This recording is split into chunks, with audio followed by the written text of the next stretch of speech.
Hi, welcome to One Eye on the Page. I am Scott. This is the weekly reading wrap up for the 8th through the 14th of April. Let's get started.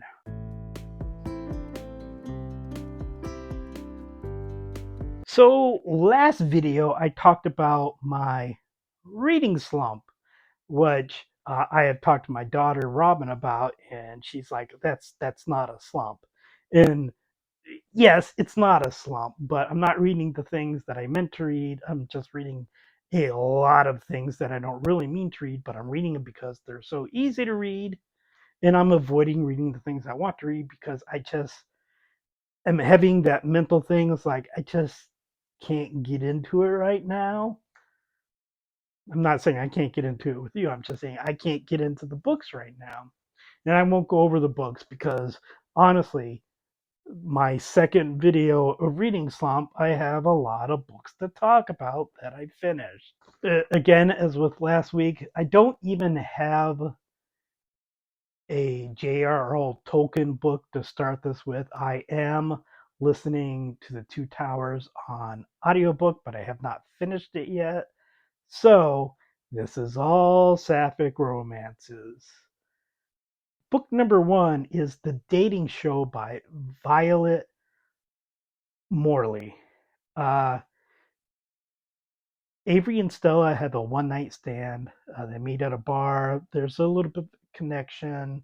They go to a hotel room and do their thing. And it's like they don't give each other their phone numbers, although they kind of regret that afterwards.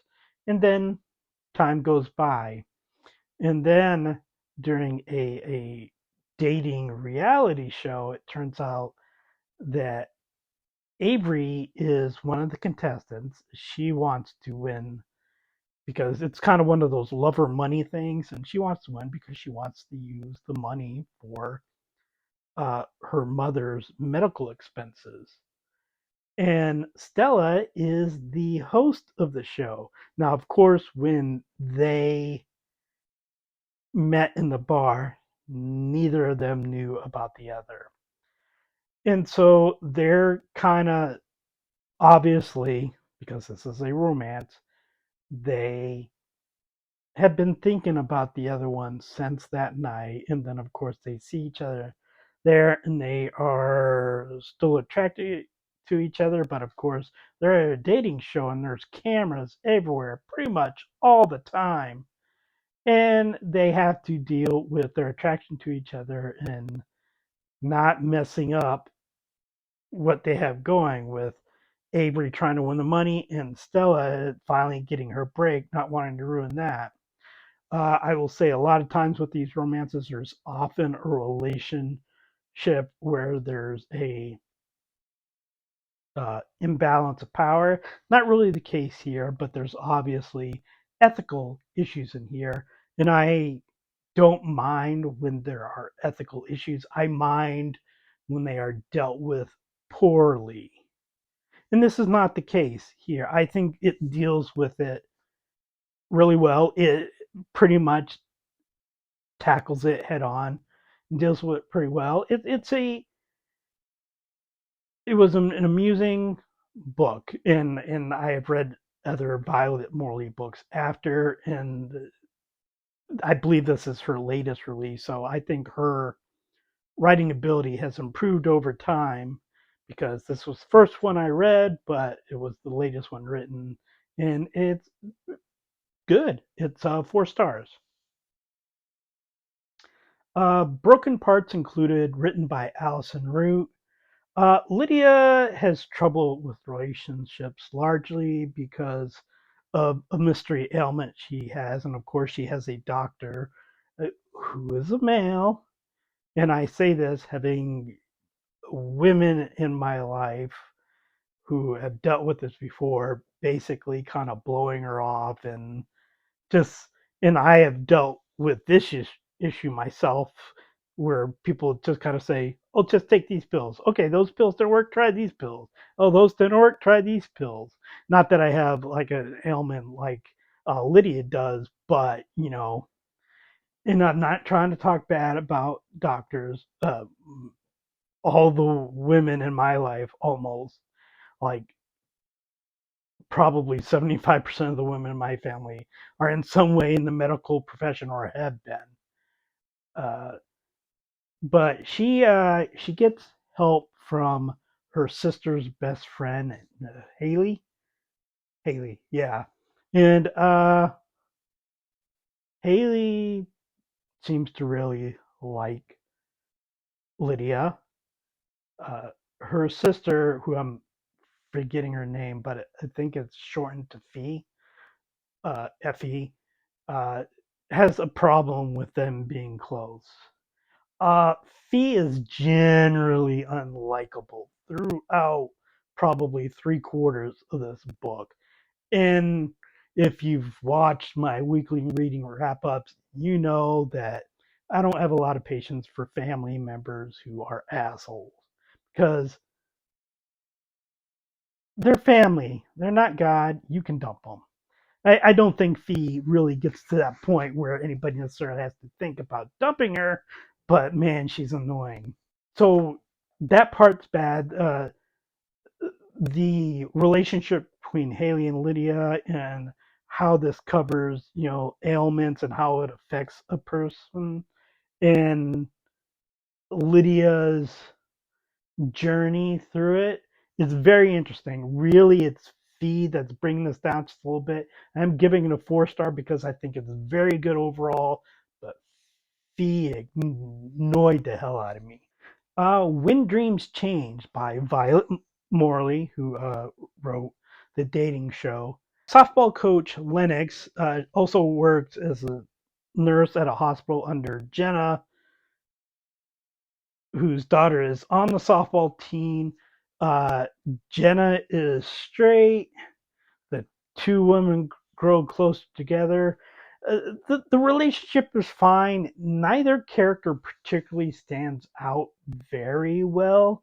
I think it's like I don't have a problem with the relationship. It's just they're kind of boring as characters. And I will say that there is an event in here that I still don't understand what it adds to the book.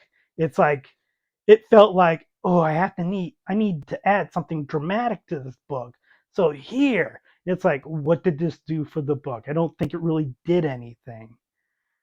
And it didn't have anything to do with anything that was already going on in the book. And also, I gotta say, the I was mostly interested in the relationship between two of the softball players because one is an open, I believe, lesbian, although she could have been bi. I believe she's lesbian, and a supposedly straight girl, and they're best friends. And obviously, well, not obviously, but the lesbian player has a crush on the straight one. And it seems like there's something there, but it doesn't really go into it at all. And I'm kind of like, I mean, I kind of wanted to know what was going on there. That was the most interesting story, and it does not take up a lot of the book. It was fine. I'm going to give it 3.5 stars, but man, that whole drama issue sucked. Also by Violet Morley is Sprinkled in the Stars. AJ, a paramedic, takes care of her autistic daughter, I believe Parker, and she doesn't have much of a life. It's her work and her daughter, and she has several encounters with the actress Melanie. Forget her last name, but I think it's Wolf. That's wrong, I'm sure. But Melanie, uh, and they keep running into each other, and then something happens, and AJ sees her while she's working, and they start to get closer together, and Parker and Melanie have a connection, never really officially said, but feels like Melanie is on the spectrum. I buy the relationship. I like them. I kind of feel like a lot of the secondary characters are inconsequential. I feel like the X who is put in there mainly for drama is really unnecessary. And all the little tabloid excerpts that are put in there are just annoying. Uh, I think if you could have taken all the stuff with the X and all the thing with the tabloids out, and I think it would have been a better story. Parker, who I believe is 6 or 7, so not a teenager, not a toddler, I don't think, but who the type of character I'd be kind of like, I don't know if I'm gonna like. I really like the kid, so I'm gonna give it a 3.5. But you know, romance was fine. The rest was not so much. Colstead and Andie by Olivia Janae. What I feel is the worst book title that I have to talk about this week. Uh, Colstead is the name of a ship on a fictional show. I forget the character's name, but obviously parts of the name have coal instead. And Andie is a ship name for the two main characters in the book, uh, Andrea and Freddie. Andrea Canton is an actress. She's at a convention. It's a convention. She's basically on a crime show. I didn't really know that crime shows do conventions that much, but yeah, I guess it's possible. You usually hear more about sci-fi or fantasy types of things or anime, but I, I guess okay, that works. I guess.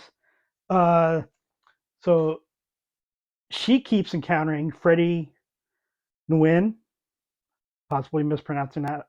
Apologies. Uh, Freddie is my favorite character that I have read the last few weeks, barring Sam Gamgee, because that's a book I've read before, but Sam's obviously my favorite. But of any of the new books that I have read, Freddie's a delight, a very awkward 28-year-old woman who stammers and stumbles, and that's the type of character I really annoy. But she's the type of character who will embarrass herself and be shy, but will also be the first person to stand up for somebody she cares about. And they keep encountering each other throughout the course of the convention. And Freddie, who is an out lesbian, finds Andrea very attractive. Slight spoiler, because this is a romance book. Uh, Andrea is a lesbian, but she's not out. And so she's, because of, her career, she's afraid of coming out. And so they have encounters and they're both attracted to each other.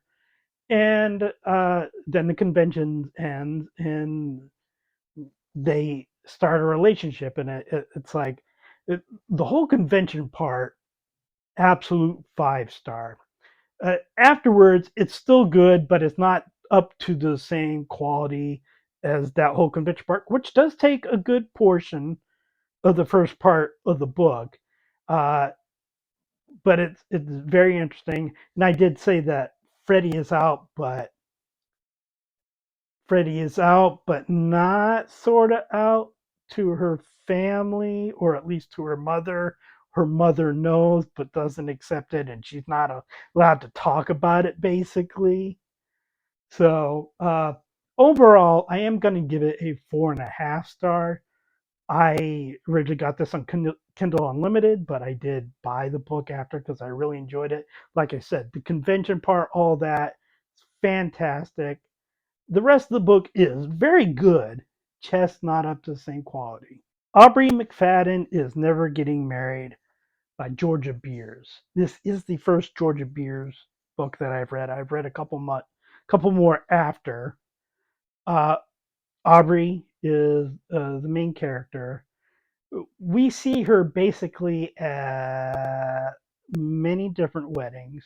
That we first see in the prologue where she is at her wedding, where she's marrying Cody, I believe. But we see Cody tell her that he's not ready, and he leaves. And basically, Cody's best friend Monica appears to have talked him out of getting married, and this is on their wedding day. And Cody takes off, and Monica tries to explain that this is better. And then Aubrey explains at the end of the prologue that she is pregnant. So then we go 10 years in the future, and it's a year in which Aubrey and Monica separately basically go to 5 different weddings. And pretty much Aubrey hasn't really seen Monica much in that time. Of course, she has seen Cody because Cody is the father of her daughter. Cody is one of the marriages that they're supposed to go to. So, although Aubrey hasn't seen Monica much, she keeps running into Monica at these weddings. And she they start to form a friendship after basically Aubrey's kind of like I have to get over blaming her for this because she's kind of held a hate on for Monica because of this, and she hasn't really been able to with Cody because father of her baby, and she doesn't want to have that interfere with her daughter's life. But they grow closer, and uh, obviously there's attraction there. And so there are 5 weddings in this year. And it's another one where Olivia Janae also wrote The Loudest Silence. It's about a cellist, Kate Flynn, who joins an orchestra in Chicago, and she has an encounter with Vivian Kensington, who is like the president of the organization, because she feels that Vivian is being rude. Turns out that Vivian is deaf. She can read lips, uh, but also when she's doing the sign language and everything with her interpreter, uh, they're distracting a lot of children watching this thing, and so that bothers Kate. And of course, Vivian is very upset that Kate uh, basically she kind of feels she's uh, against disabled people, uh, but Kate tries to apologize and invites her out to dinner. And of course, Kate is also a single mother, and also the father of the child who the kid doesn't know who his father is because this guy wasn't really ready to be a father, is also in this orchestra. But the two, Vivian and Kate,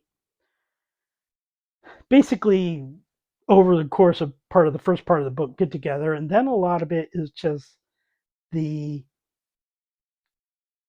differences between the two worlds, Kate's hearing world and Vivian's deaf world, and a lot of back and forth in fight and blaming. I think from my limited experience, it's a pretty good kind of fairly balanced look at it. I will say it's got one of those things. It's got the overbearing mother.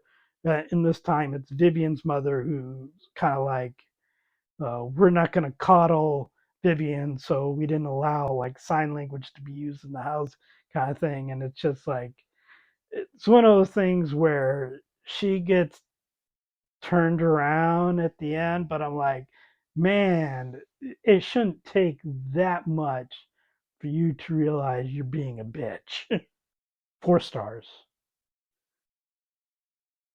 Back to Us by Addison Clarke. There's a band, Main Event. They were very popular like a decade ago. They broke up because Skylar, one of the main singers, is out. Elena, the other singer, is not, and Elena won't come out, won't acknowledge her relationship with Skylar. And so Skylar leaves. But 10 years later, they want to do a reunion tour because, like, the remaining members of the band who are touring aren't really touring. They're doing a lot of like bar scenes that aren't getting a lot of people there. So Skylar and Elena basically get back together as a band, and then they kind of get back together as a couple.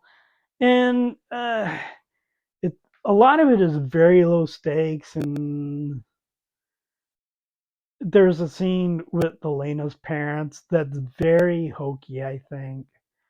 Uh, Parts of the first part of the book I think are pretty good, but once they start touring, my interest kind of dwindled in the whole scene with Elena's family. Pretty eye roll worthy. I'm gonna give it a 3 star. Probably like the first part was like 4 star, and the second half was like 2 stars, but 3 star. Passing Through by Katia Rose. I talked last time about the other Katia Rose book, which was the second book in the series in the Three Rivers series. This one is the first one because I finished the second one before I finished the first one. This is about the eldest sister, Emily Rivers. She is basically trying to hold their family's lodge together. Uh, their mother had died recently. Their father is still mourning and not letting his children see it. And she encounters Kim Jeffries, who's basically doing a road trip trying to deal with her life, uh, job issues, breakup, and she and Emily grow together. Uh, it's fine. I don't particularly care much for Emily as a character. She's not a bad character. She just, uh, and I think after reading about Trish, the second youngest Rivers sibling, I just enjoyed her more. I'm gonna give this one a 3. It was fine. Not in the Plan by Dana Hawkins. Writer Mac is facing writer's block.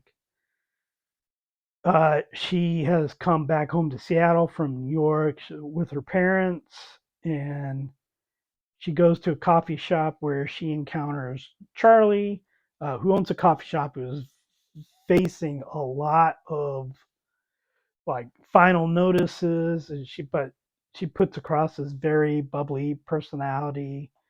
Uh, and she and Mac are pretty much almost immediately drawn to each other, but Mac is also drawn to Charlie's life because they talk, and it's like talking to Charlie has made her push past her writing block, and she's basically using Charlie as her muse, but she hasn't told Charlie that she's using basically her life, her stories, her personality for this book.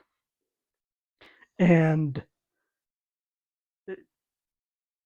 so Mac is kind of being a little shady, I guess.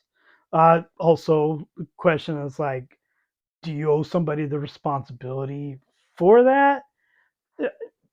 I don't know if I could answer that question, but I also think at a point where Charlie and Mac grow their relationship from people just seeing each other at a coffee shop to being friends to being more than friends. Yeah, I think there's a point where you gotta go. You're like, hey. So I give that one a 4 star. Then and Now by Monica McCallan. Lily, a wedding planner, ends up having to work with Bennett, the bridesmaid, who happens to be the first woman that she fell in love with. They're basically each other's first love. Bennett is the daughter of a very rich family, and they meet in London. I think it was like 10 years before, not 10 years, it was like 7 or 8 years before. And they grow closer together and they have a relationship. But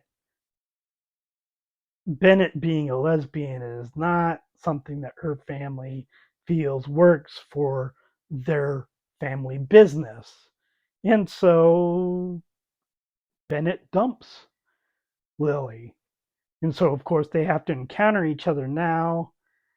And, of course, Lily is still very upset at Bennett.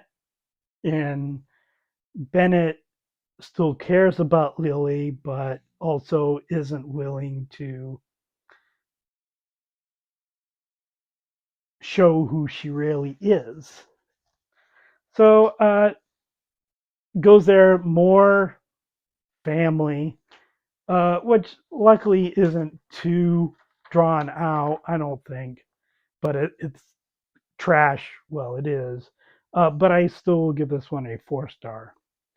In Walk Trouble by Dana Hawkins, who also wrote Not in the Plan. To Enemies, the Lover Story. Remy is a bartender at a restaurant, and apparently she's up for senior bartender, which would give her salaried pay, which would make her be able to afford the down payment for a house, which she really wants because she spent her entire life in the foster care system. But then her boss hits her with this new person that she's bringing in, who also happens to be the daughter of a family friend. And the two of them are now in a competition for a one-time payment for this, which this whole thing is pretty ridiculous to me, I gotta say. But Maya, and so Remy is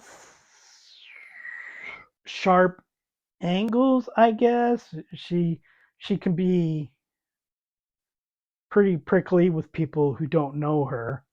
And Maya gets a lot of that.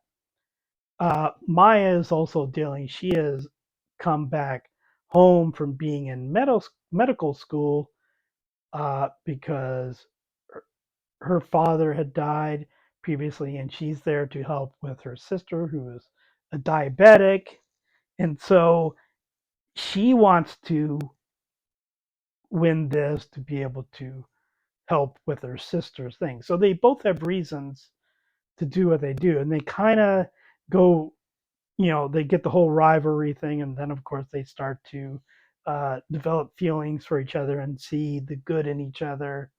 I like the relationship in here. I I don't like the restaurant owner.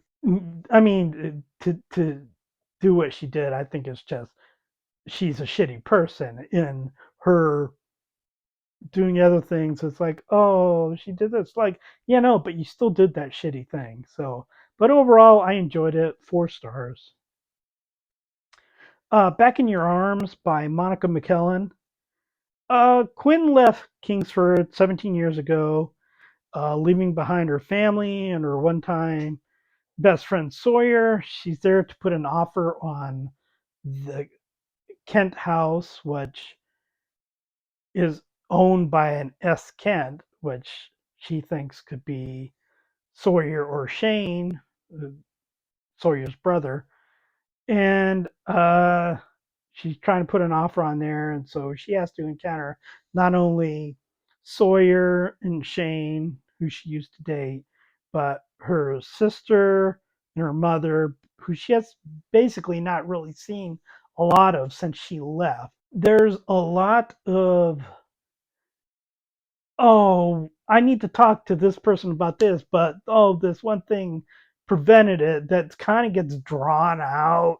It's like, okay, you're just putting obstacles in the way. It's not had to do with this, but it's kind of like when two people in a TV show are about to kiss and something happens to prevent it, and that keeps happening. It's kind of like this. It's like, oh, I got to tell you something. Oh, this thing prevented me. It's fine, not the best. 3.5 stars. Uh, Love is question mark by KJ Wrights. Tessa believes in love. Jade believes in hookups. What happens when this Disney princess caregiver and the cynical journalist try to get the other one to see their own perspective? Tess wants Jade to understand love, and Jade wants Tessa to get out there and put herself up there for hookups. And of course, they end up being attracted to each other. Some of the characters in here are characters that are also in another book that I read this week. Not these, but secondary characters. It's set in Australia, and it's got a little bit more depth than I think I was expecting it from an author I hadn't heard of before. I'm going to go ahead and give that one a 4 star. Finding Jessica Lambert by Clare Ashton. I've read many books by Clare Ashton. Generally good to great. This one, Jessica Lambert, is an actress.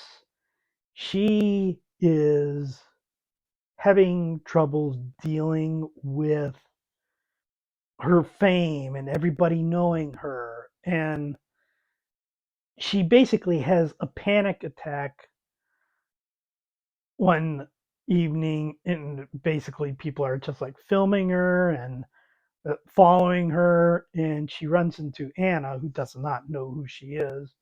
And basically Anna protects her and takes her in and lets her stay with her. And Anna has issues of her own. She's pretty much removed herself from society for the most part, basically only being in the small part of the world. And they are attracted to each other. Anna is older. Uh, like, I can't remember exactly. I think Anna's 39 and Jessica is 24, so 15 years. And yeah, they're attracted to each other, but then, well, Anna doesn't know who Jessica is, or Jess, as she goes by, and Jess doesn't share it. And we also find out, oh, there's more to learn about Anna too.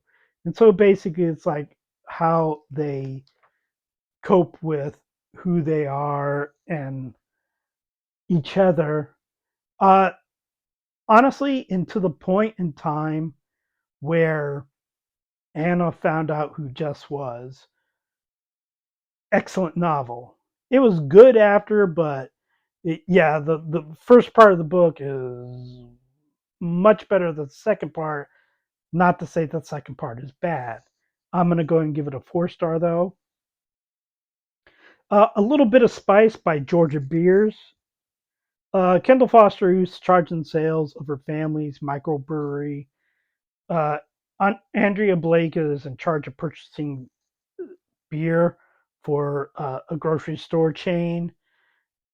They knew each other in high school. They know each other from a volleyball league where Kendall is a referee and Andrea plays. They have bad interactions pretty much from the get go. First of all, on the volleyball league, and then uh, when Andrea's having her first day as person in charge of purchasing beer, and she gets embarrassed. Not necessarily by Kendall, but somebody else says something that Kendall said under her breath and embarrasses her. And she blames Kendall, which I don't get. Yes, she said it under her breath, but she's not the one who said it out loud to everyone. So, but Kendall, being the person that she is, tries to apologize and ends up volunteering to teach Andrea everything she knows about beer. And so they start working together on that and they grow close together. And there's a little bit about, oh, it would be improper because she's in charge of buying beer, but then it gets to the point where that has already been solved before they're in any relationship. So they are free to do so. And then there's just not other differences. There's Andrea wants to be a store manager, and basically, store manager will be given an option of stores, but they could be pretty much anywhere, including out of state. And so there's almost a deadline type of thing with them that they have to deal with. It after Aubrey McFadden is never going to get married. This is a little bit of a disappointment, but it's not a bad book. It's just a bit disappointing. I'm going to give it 3.5 stars. Changing the Script by Lee Winter, who also wrote the excellent Vengeance Planning for Amateurs. Uh, Alex Levitan is brought in to direct the worst movie ever, and she almost immediately gets off to a bad start with Senior Constable Sam Keegan. And Sam, she's the only police officer in this small village, and she feels responsibility for it. Has a lot to do with her family, and she's dealing with uh, drug issues there, and then she's also eventually dealing with somebody trying to sabotage the film uh, set, and so they keep running into each other and not getting along. Uh, I have to say that some of the actions of the secondary characters in here, I just don't buy at all. And I also don't buy why anybody would forgive them for it. I am going to give it a 3.5 stars. It's pretty good throughout most of the book, but that area is just so abysmally bad that I can't give it anything beyond that. Coming Home by KJ Wrights, who also wrote Love Is. Uh, Sam is a teacher who basically gets voluntold to be a teacher for the daughter of an actress, Abby Taylor, who's her favorite actress. And they are both attracted to each other. Sam and Abby are, of course, in Love Is, as is Grace, the daughter. She's 9 here and 14 in Love Is. And it's basically Sam and Abby growing closer together. The book is over 300 pages, but it feels like it moves quickly to the whole liking each other thing really, really quickly, but not with a lot of substance. I mean, I think at the end I buy the relationship between them. I don't think that the journey there worked well. Uh, there's also in here there's a mass shooting without death that just seems really out of place. It's like I don't know what the purpose here was except to say Sam is protective. I'm gonna give this one a 3 star. Playing with Matches, Georgia Beers. Corey Stratton runs a gift shop. Liz Brennan returns home after being laid off from her job. She basically is going home to her family's B&B. Her mother just had gallbladder surgery, so her sister, who has been working there, is pretty much in charge because her mother and father are divorced, yet he's still always around. Um, and so basically, Liz is her sister's mule. Do this, do that. The sister, I'm forgetting the sister's name because I didn't write it down. Uh, Corey had a crush on Liz in high school. Liz doesn't really remember who Corey was, although when she first sees Corey after Corey rescues her from a spider in her car, she's very attracted to Corey.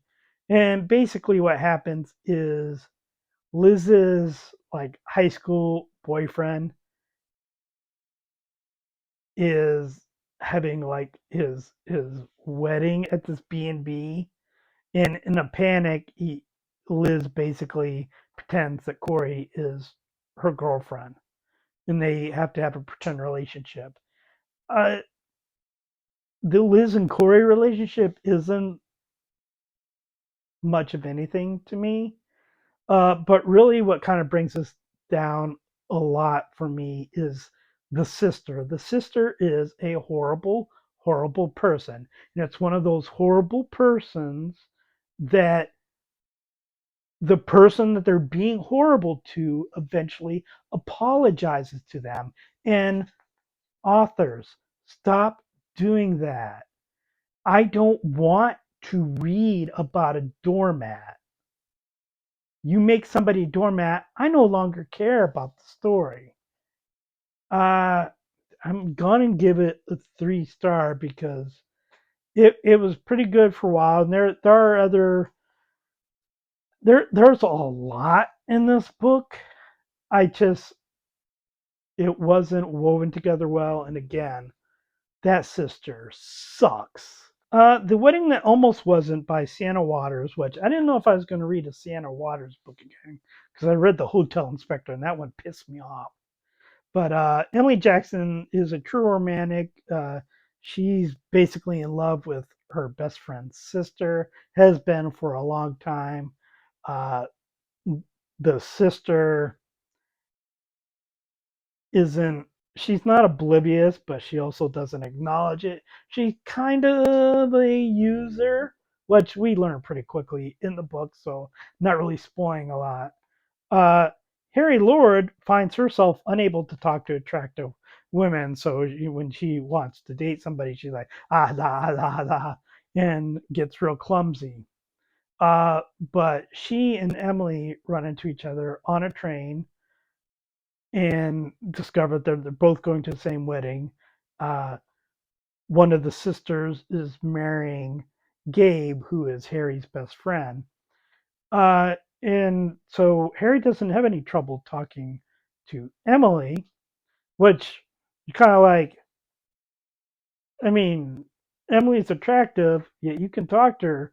Hey, but it takes people a while to get a clue. But they go to the wedding, and apparently somebody's trying to sabotage it also. So they're playing detective and also decide to do the fake relationship thing.